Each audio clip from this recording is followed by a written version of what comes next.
नमस्कार दोस्तों, कैसे हैं आप सब।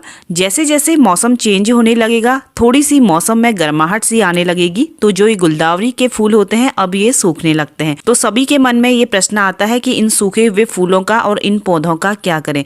तो देखिए दोस्तों, जो गुलदावरी के सूखे हुए फूल होते हैं और जो इनके पौधे होते हैं, ये बिल्कुल भी बेकार नहीं जाते हैं।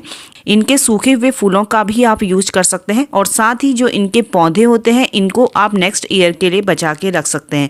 दो तरीके से आप इन पौधों को बचा सकते हैं, जिससे नेक्स्ट टाइम पे आपको गुलदावरी के नए पौधे लाने की बिल्कुल भी जरूरत नहीं होगी। देखिए दोस्तों, मेरे भी कुछ पॉट में जो गुलदावरियां लगी थी, कुछ सूख चुकी हैं और किसी में अभी फ्लावर खिल रहे हैं, और कुछ मैंने गुलदावरी के पौधे जिनके फूल पहले सूख गए थे, उनको कट करके इस तरीके से रख दिया है।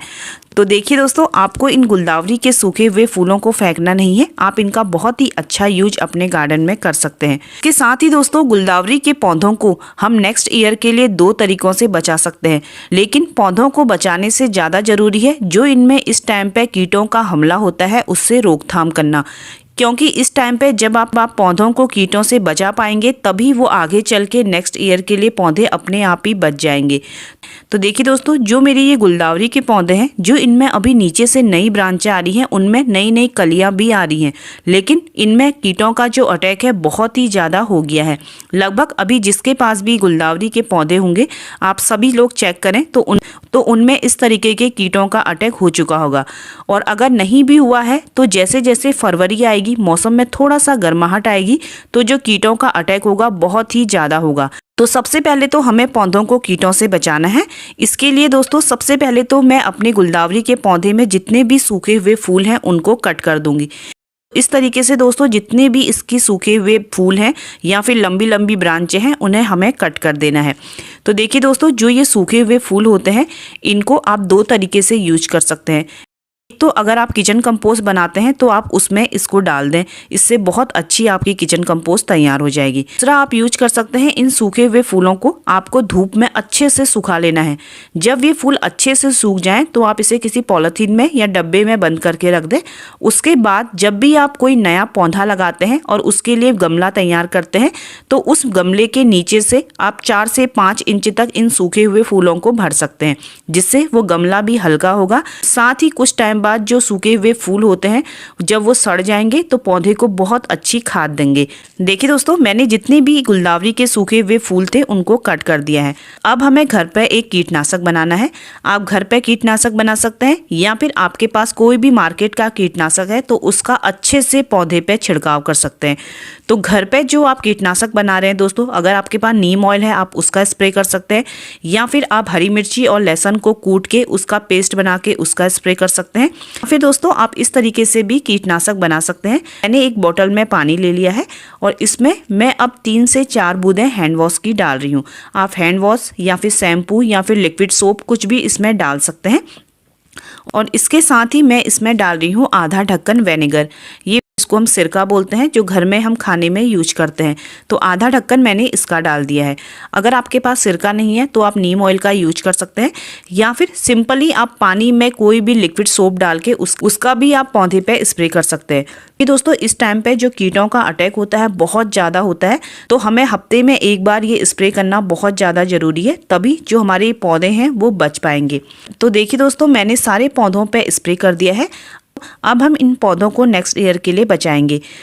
तो देखिए दोस्तों, मेरे पास कई सारे गमले हैं जिनमें गुलदावरी लगी हुई है।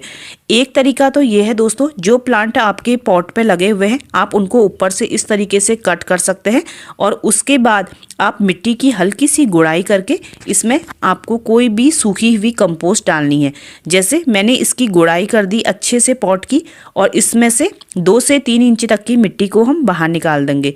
और मिट्टी को बाहर निकालने के बाद हमें इसमें कोई भी सूखी हुई खाद डालनी है।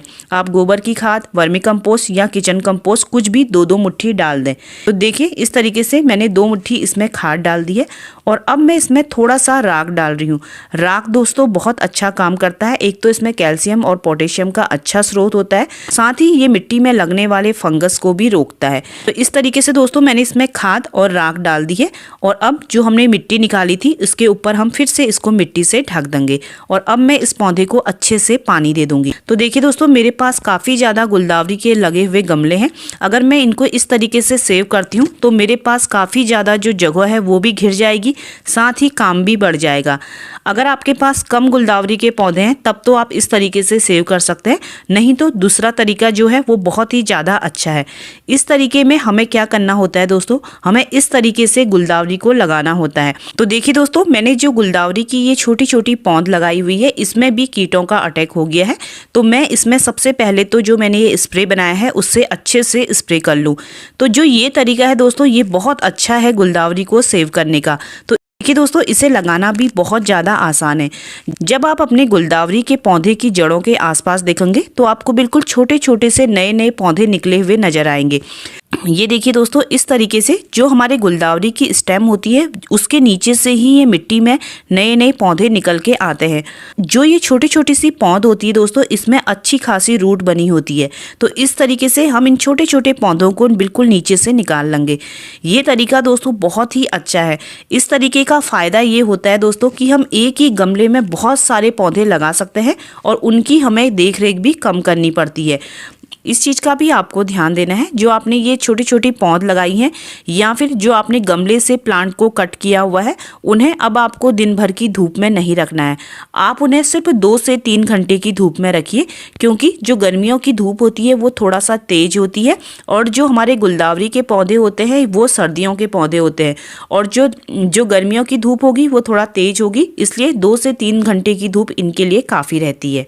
तो देखिए दोस्तों, इस तरीके से मैंने ये छोटे छोटे पौधे निकाल लिए हैं और देखिए इनमें कितनी अच्छी सी ये रूट्स बन के तैयार है। इसके साथ ही दोस्तों, अगर आप इस तरीके से पौधे निकालते हैं और उनके नीचे रूट्स नहीं बनी होती है तो उसमें भी घबराने की बात नहीं है। वो जो छोटा सा पौधा है वो बिना रूट के ही फिर से तैयार हो जाता है। तो इस तरीके से मैंने ये 3 पौधे निकाल लिए हैं और इससे पहले भी दोस्तों जो ये गमला है इसमें मैंने इसी तरीके से ये छोटी छोटी सी पौध निकाल के इनको लगाया हुआ है। लेकिन दोस्तों जो ये गमला है मेरा ये छोटा है, लेकिन दोस्तों जब भी आप इस तरीके से पौध लगाते हैं तो आप सबसे पहले तो मिट्टी का या फिर सीमेंट का गमला लें, उनमें ये पौधे बहुत अच्छे से चलते हैं। मेरे पास गमला नहीं था इसलिए मुझे प्लास्टिक के गमले में लगाना पड़ा। इसके साथ ही जिस गमले में मैंने लगाया है ये बहुत ही छोटा है, क्योंकि मेरे पास कोई भी गमले खाली नहीं थे, इसलिए मैंने ये छोटे प्लास्टिक के गमले में इन पौधों को लगाया हुआ है। और जो इनमें ये छोटी छोटी पौध मैंने लगाई है दोस्तों, ये 7-8 पौध लग चुकी हैं, लेकिन कुछ टाइम बाद मैं इसे इस गमले से निकाल के किसी बड़े गमले में लगा दूंगी।